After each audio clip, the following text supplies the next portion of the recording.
पटना से हाजीपुर आ गई, ओकरा बाद सीधा चंदहा में आके गिर गई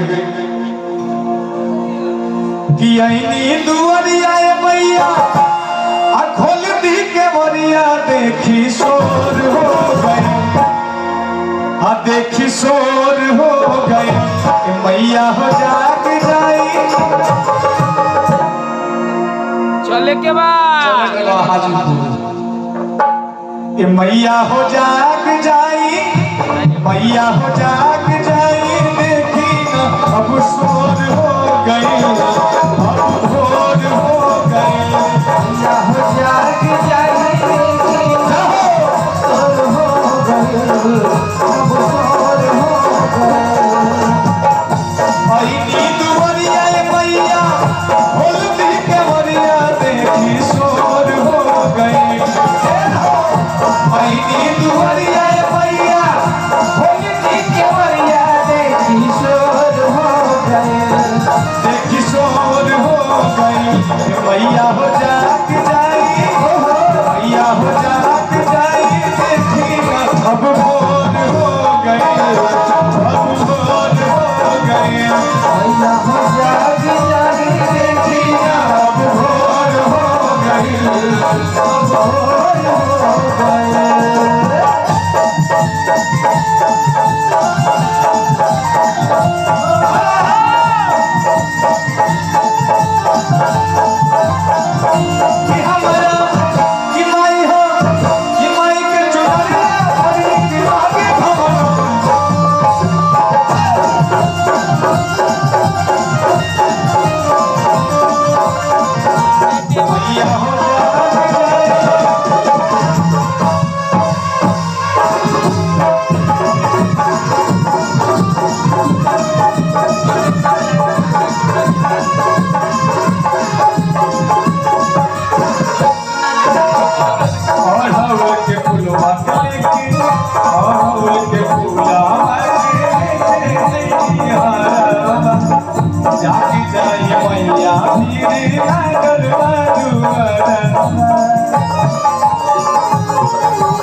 जाग जाई मैया फिर लागल बाजुआरा, पावे खाती दर्शन मनवा भक्ति में देखी न विभोर हो गए, पावे खाती दर्शन मनवा भक्ति में देखी न विभोर हो गए। मैया हो जाग जाई, मैया हो जाग जाई देखी न अब भोर हो गए, अब भोर हो गए। मैया हो जाग जाई देखी न अब भोर हो गए, अब भोर हो गए।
रूही आयन जल माई तोर भोगा बालो गोरी,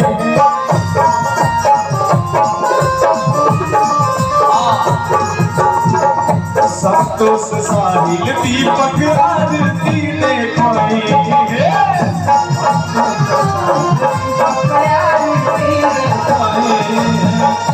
रूही आयन जल माई तोर भोगा बालो गोरी। संतोष साहिल दीपक आरती देखई राजीव राम पूरी गई है माई के पचरवा जिंदगी बिजोर हो गए राजीव राम पूरी गई है माई के पचरवा जिंदगी बिजोर हो गए। बोलिए सच्चे दरबार की। भैया एकदम कहीं अलग खोए हुए थे, नांगलो चलना है कि राजीव राम पूरी गई है माई के पचरवा जिंदगी बिजोर हो गई मैया हो जा